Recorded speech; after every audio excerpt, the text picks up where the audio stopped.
নমস্কাৰ, আপুনি চাই আছে অপৰাধনামা। মই জয়ন্ত মাধৱ গোস্বামী। তেজপুৰত ফ্লাইং স্কোৱাড টিমৰ অভিযান। এই অভিযানত জব্দ কৰা হয় নগদ 2,55,000 টকা। এখন স্কৰ্পিঅ' বাহনত আনিছিল ধনৰাশি।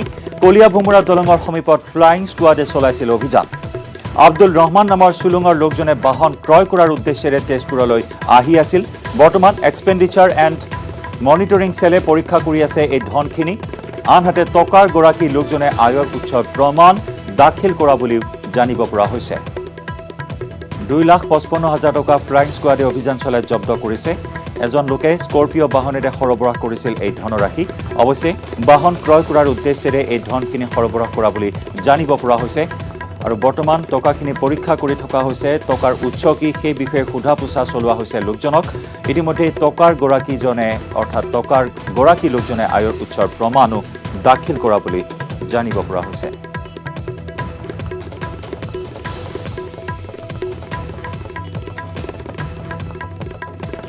চমু চাপিছে বিধানসভা নিৰ্বাচনৰ দিন। এতিয়া তৎপৰতা বাঢ়িছে ৰাজনৈতিক দলৰ। নগাঁৱত কংগ্ৰেছে আৰম্ভ কৰিলে প্ৰলোভনৰ ৰাজনীতি। কিন্তু কি কৰিছে কংগ্ৰেছে? চাওঁ আহক আমাৰ এই বিশেষ ৰিপৰ্ট। 7,500 টকা পাবি আৰু ভোটকেইটা আমাকে দিব লাগিব। তেওঁলোকে 7,500 টকা দিব আৰু উইথ কৈছে যে ভোটটো আমাক দিব লাগিব। নিৰ্বাচনৰ পূৰ্বে নগাঁৱত কংগ্ৰেছৰ বাম্পাৰ অফাৰ লেটাৰ লৈ নিশা ভোটাৰৰ ওচৰত কংগ্ৰেছ। নিৰ্বাচনী বিধি ভংগ কৰি নগাঁও কংগ্ৰেছৰ প্ৰলোভনৰ ৰাজনীতি।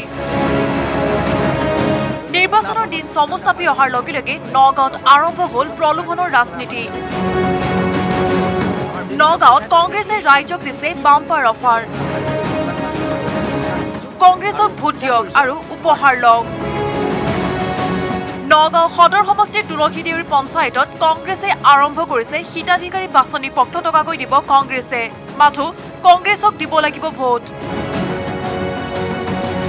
নগাঁও বিধানসভা সমষ্টিত নিৰ্বাচনী বিধি ভংগ কৰি কংগ্ৰেছে চলাইছে ভোট ক্ৰয়ৰ চেষ্টা।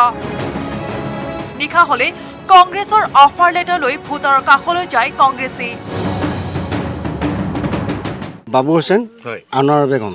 আৰু তেওঁলোক কিহৰ হয়? কিহৰ মানে কংগ্ৰেছৰ হয়। কংগ্ৰেছৰ হয়। কি কৈছে তেওঁলোকে? ৰাতি 7:30 বজাত দিছে। হয়।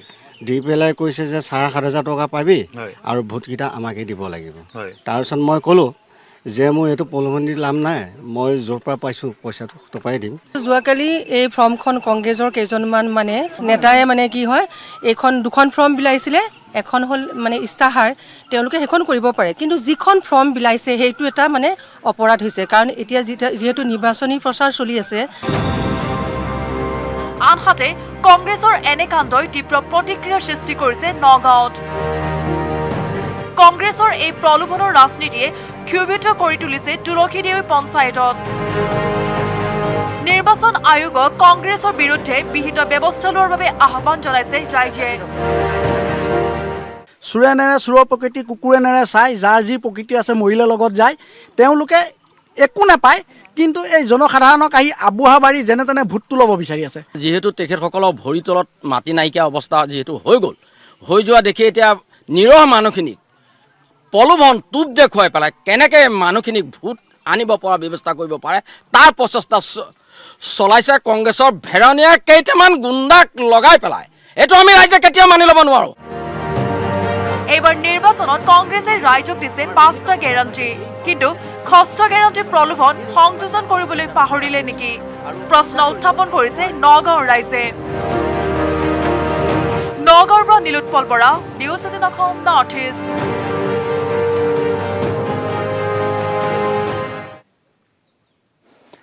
মায়ানগৰী মুম্বাইত চলিছে আয়কৰ বিভাগৰ অভিযান। বলিউডৰ অভিনেত্ৰীৰ পৰা আৰম্ভ কৰি পৰিচালক তথা ছবি নিৰ্মাতাৰ ঘৰত তালাচী চলাইছে আয়কৰ বিভাগে। কিন্তু কাৰ কাৰ ঘৰত চলিল আয়কৰৰ এই অভিযান? চাওঁ আহক। এইবাৰ বলিউডত আয়কৰ বিভাগৰ হাতোৰা। অভিনেত্ৰী, পৰিচালক, বোলছবি নিৰ্মাতাকে ধৰি কেইবাজনো নামী দামী তাৰকাৰ বাসগৃহ আৰু কাৰ্যালয়ত আয়কৰ বিভাগে চলালে তালাচী। জনপ্ৰিয় অভিনেত্ৰী তাপসী পন্নুৰ ঘৰত চলিল আয়কৰ বিভাগৰ অভিযান। অনুৰাগ কাশ্যপৰ প্ৰডাকশ্যন কোম্পানী ফ্যান্টম ফিল্মছত আয়কৰ বিভাগে অভিযান চলোৱাৰ লগতে এই কোম্পানীৰ সৈতে জড়িত লোকসকলৰ ঘৰতো চলাই অভিযান। বোলছবি নিৰ্মাতা বিকাশ বাহেলৰ ঘৰতো চলে অভিযান। আয়কৰ বিভাগে মুম্বাই, পুনেৰ লগতে মহাৰাষ্ট্ৰৰ আন কেইবা ঠাইতো কেইবাটাও দলে ধাৰাবাহিকভাৱে চলাই অভিযান। কৰ পৰিশোধ নকৰাৰ অভিযোগত এই তালাচী অভিযান।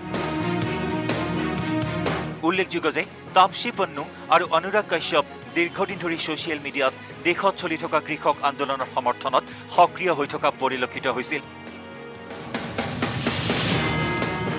এনে সময়তে বলিউডৰ তাৰকাৰ বিৰুদ্ধে আয়কৰ বিভাগৰ অভিযানে বিশেষভাৱে তাৎপৰ্য বহন কৰাৰ লগতে বিভিন্ন মহলত প্ৰতিক্ৰিয়াৰো সৃষ্টি হৈছে। News desk report, news 18 Assam north east.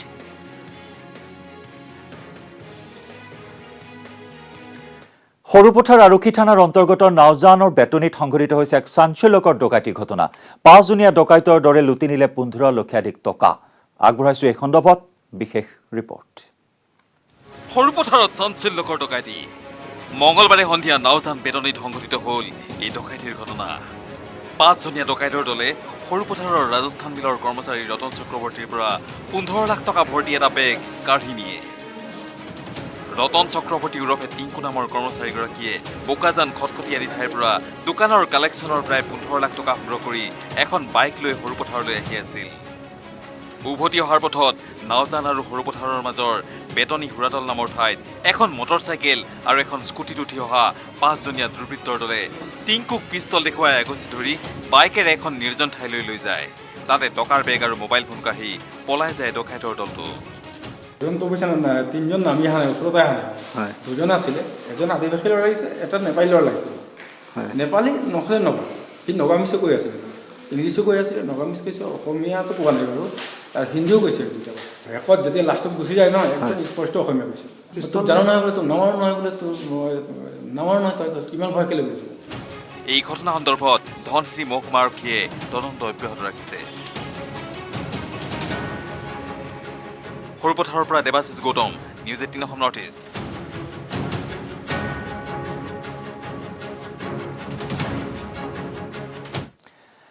আৰু ইফালে কৰিমগঞ্জ আৰক্ষীৰ অভিযানত জব্দ হৈছে বৃহৎ পৰিমাণৰ নিচাযুক্ত টেবলেট। 7,000 নিচাযুক্ত টেবলেটৰ সৈতে আৰক্ষীয়ে আটক কৰে এটা সৰবৰাহকাৰীক। ড্ৰাগছ সৰবৰাহত এটা বৃহৎ নেক্সাছ জড়িত থকাৰ সন্দেহত আৰক্ষীয়ে অব্যাহত ৰাখিছে তদন্ত। কৰিমগঞ্জৰ সদৰ আৰক্ষীৰ অভিযানত জব্দ বিপুল পৰিমাণৰ নিচাযুক্ত টেবলেট। এক গোপন সূত্ৰৰ পমখেদি মঙলবাৰে নিশা কৰিমগঞ্জ জিলাৰ ঘোঁৰামাৰাৰ পৰা জব্দ কৰে 7,000 নিচাযুক্ত টেবলেট। এই টেবলেটখিনিৰ লগত জড়িত জাকিৰ হুছেইন নামৰ এজন ড্ৰাগছ ব্যৱসায়ীক হাতেলোতে আটক কৰিবলৈ সক্ষম হয় আৰক্ষীৰ দল। কৰিমগঞ্জ টাউনৰ লগত ঘোঁৰামৰা চক মোটামুটি কৰিমগঞ্জ টাউনৰ পৰা প্ৰায় 8 কিলোমিটাৰ দূৰ হ'ব। তাতে আমি গৈছিলোঁ। তাৰপিছত ল'ৰা এটাক আমি পাইছিলোঁ, আৰু এই ল'ৰাটোৰ নাম হৈছে জাকিৰ হুছেইন, আৰু তাৰ হাতৰ পৰা প্ৰায় 6,000 পৰা 8,000 টেবলেট আমি উদ্ধাৰ কৰিবলৈ সক্ষম হৈছোঁ, ইয়াবা টেবলেট। এই ড্ৰাগছ ব্যৱসায়ী চক্ৰটোৰ সৈতে আন কোন কোন জড়িত তাৰ সন্ধানত তদন্ত অভিযান অব্যাহত ৰাখিছে আৰক্ষীয়ে। কৰিমগঞ্জৰ পৰা Gourish Nandi, news 18 Assam north east. নৃশংস তথা জঘন্য ঢেকীয়াজুলি কাণ্ডক লৈ উদ্বিগ্ন ৰাভা শিল্পী সমাজ। দোষীক শীঘ্ৰেই কৰায়ত্ব কৰি ফাঁচি দিয়াৰ দাবী উত্থাপন কৰিছে ৰাভা শিল্পী সমাজে। লগতে অসমৰ জাতীয় সংগঠনসমূহকো এই ক্ষেত্ৰত মাত মাতিবলৈ আহ্বান জনাইছে শিল্পীসকলে। ঢেকীয়াজুলিৰ নৃশংস হত্যাকাণ্ডৰ উচিত তদন্তৰ দাবী। দোষীক শীঘ্ৰে গ্ৰেপ্তাৰ কৰি ফাঁচি দিয়াৰ দাবী ৰাভা শিল্পী সমাজৰ। সংবাদমেল পাতি এই দাবী ৰাভা শিল্পী সমাজৰ তৰুণ চন্দ্ৰ ৰাভা আৰু নাট্যকৰ্মী ৰয়ন্তী ৰাভাৰ। এই বিষয়টো ক'বলৈ গ'লে মোৰ গা কঁপি আহে। মই যেতিয়া শুনিছোঁ মই কান্দি উঠিছোঁ। কিয় কান্দি উঠিছোঁ? প্ৰতিজন মহিলাই কান্দি উঠিব যে কি ধৰণে হত্যা কৰা হ'ল আৰু কিমান অনাদৰ। কম সময়ৰ ভিতৰত যদি তেওঁলোকক প্ৰশাসনে কৰায়ত্ব কৰিব নোৱাৰে, বিহিত ব্যৱস্থা লৈ দৃষ্টান্তমূলক শাস্তি হিচাপে সেই দোষী ব্যক্তিসকলক ফাঁচি দি অনাগত দিনত যাতে মানুহে এনেকুৱা জঘন্য কাণ্ড কৰিবলৈ সাহস নকৰে, তাৰ কাৰণে আমি ৰাভা শিল্পী সমাজে টানি অনুৰোধ জনাইছোঁ। উল্লেখ্য যে 20 ফেব্ৰুৱাৰীৰ নিশা ঢেকীয়াজুলিৰ কলাইগাঁৱৰ বালিগাঁৱত সংঘটিত হৈছিল এই নৃশংস হত্যাকাণ্ড। এগৰাকী কণমানি কিশোৰীক অচিনাক্ত দুৰ্বৃত্তই অপহৰণ কৰি নি ধৰ্ষণ কৰি নিৰ্মমভাৱে হত্যা কৰিছিল। ইয়াৰ পূৰ্বে কিশোৰীগৰাকীৰ মাতৃকো দুৰ্বৃত্তই ঘপিয়াই হত্যা কৰিছিল। এই ঘটনাক কঠোৰ ভাষাৰে গৰিহণা দিয়ে ৰাভা শিল্পী সমাজে। ঘটনাৰ 11 দিন অতিক্ৰম কৰাৰ পাছতো দুৰ্বৃত্তক চিনাক্ত কৰি গ্ৰেপ্তাৰ কৰিব নোৱাৰা কাৰ্যক সমালোচনা কৰে সংগঠনটোৱে। গৃহ বিভাগৰ দায়িত্বত থকা মুখ্যমন্ত্ৰী সৰ্বানন্দ সোণোৱালক বিষয়টো গুৰুত্ব প্ৰদান কৰিবলৈ দাবী জনায় ৰাভা শিল্পী সমাজে। গৃহ বিভাগৰ দায়িত্ব থকা অসমৰ মুখ্যমন্ত্ৰী তথা প্ৰশাসনে অতি সোনকালে দোষীক কৰায়ত্ব কৰি দৃষ্টান্তমূলক শাস্তি প্ৰদান কৰাৰ কাৰণে আমি ৰাভা শিল্পী সমাজ তথা ৰাভা আঠেকমু চামজাৰ পৰা আমি টানি অনুৰোধ জনাইছোঁ। 11 দিন পাৰ হৈ যোৱাৰ পিছত ইমান এটা ডাঙৰ ঘটনাত দোষীসকলক এতিয়াও কৰায়ত্ব কৰিব নোৱাৰাটো আমি ভাবোঁ যে সেইটো এটা প্ৰশাসনৰ এটা দুৰ্বলতা বুলি ভাবোঁ। দুধনৈৰ পৰা Arup Nath, news 18 Assam north east. Vote বৰ্জনৰ সকিয়নিৰে উত্তাল কৰিমগঞ্জৰ কৰৈবাৰী গাঁও। সাধাৰণ ভোটাৰৰ শ্লোগান, এইবাৰ ভোট দিয়া নহ'ব, বৰ্জন কৰা হ'ব ভোট। স্থানীয় জনপ্ৰতিনিধিৰ বিৰুদ্ধে উজাৰিলে ক্ষোভ।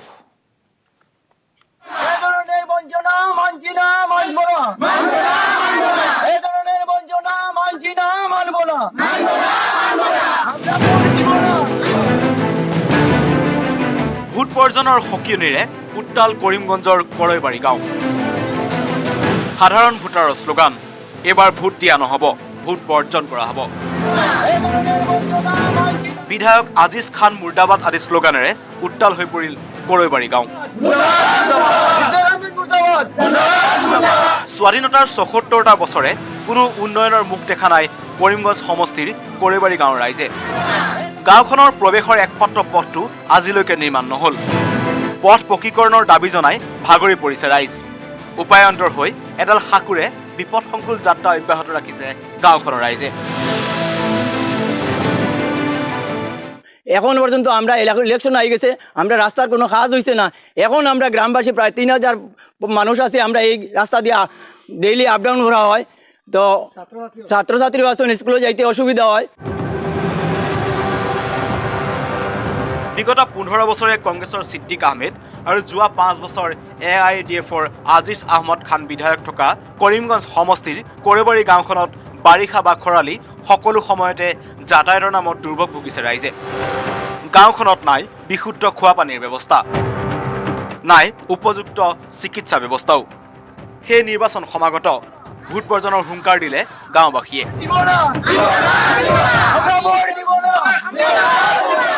আজকে আমরা সব গ্রামবাসী মিলে এই গ্রামের আগামী বিধানসভা ভোটে আমরা ভোট বয়কট করার সিদ্ধান্ত নিয়েছি। তো এই জন্য এখন আমরা সিদ্ধান্ত নিয়েছি এই গ্রামবাসী বা এই 3000 মানুষের সবাই হইলো আমরা আগামী ইলেকশনে আমরা ভোট বয়কট করব। এই বছর আমরা সব মহিলায় মানে এই গ্রামের সব মানুষে যে আমরা কোনো ভোট দিব না। ইফালে বিজেপিক ভোট নিদিয়াৰ সিদ্ধান্ত ৰঙাপৰা গোপাল ঠাকুৰ গাঁৱৰ ৰাইজৰ। ৰঙাপৰা পৌৰসভাৰ অন্তৰ্গত 1 নং ৱাৰ্ডৰ দৈনিক বজাৰ গোপাল ঠাকুৰ পট্টিৰ জৰাজীৰ্ণ হৈ পৰাৰ পৰিপ্ৰেক্ষিতত স্থানীয় ৰাইজ আৰু ছাত্ৰ ছাত্ৰীসকলে যাতায়াতৰ নামত ভীষণ সমস্যাৰ সন্মুখীন হৈছে। বর্ষার সময় আমাদের রাস্তায় হাঁটু পর্যন্ত জল হয়, একটা বাচ্চা স্কুলে যেতে পারে না। আমরা তো বড়রা না হয় বেরোতেই পারি না, বাচ্চাগুলো যে স্কুলে যায় সবাই রেল লাইনের উপর থেকে স্কুলে যায়। রেল লাইনের উপর থেকে স্কুলে যায়, ট্রেন আসে, তখন আমাদের মনের মধ্যে সব সময় ভয় ঢুকে থাকে যে আমাদের বাচ্চাগুলো যদি ট্রেনে কাটা পড়ে তাহলে আমরা কি করব। অঞ্চলটোত পানী নিষ্কাশনৰ ক্ষেত্ৰতো নাই উন্নত মানৰ নলা নৰ্দমা, ফলত বাৰিষাত সৃষ্টি হয় কৃত্ৰিম বানৰ। পথ নিৰ্মাণৰ দাবীৰ লগতে বিভিন্ন সমস্যা সমাধান নকৰাৰ অভিযোগত সমাগত নিৰ্বাচনত ভোট নিদিয়াৰ হুংকাৰ স্থানীয় ৰাইজৰ। আমরা ভাবতেছি যে না আর বিজেপির আর ভোট দিয়ে লাভ নাই, কেননা আমরা ভোট দিয়ে কি পাইলাম, কোনো একটা সুবিধা পাইলাম না। কৰিমগঞ্জৰ পৰা গৌৰীশ নন্দী, ৰঙাপৰাৰ পৰা ধনেশ্বৰ কলিতাৰ report, news 18 Assam north east.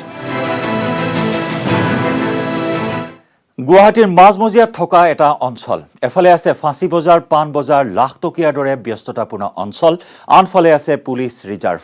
কিন্তু আপুনি হয়তো বিশ্বাস নকৰিব যে গুৱাহাটীৰ হৃদপিণ্ড স্বৰূপ এই অঞ্চলটোত মহিলাই নাপায় স্বাস্থ্য সেৱাৰ ন্যূনতম সুবিধাও।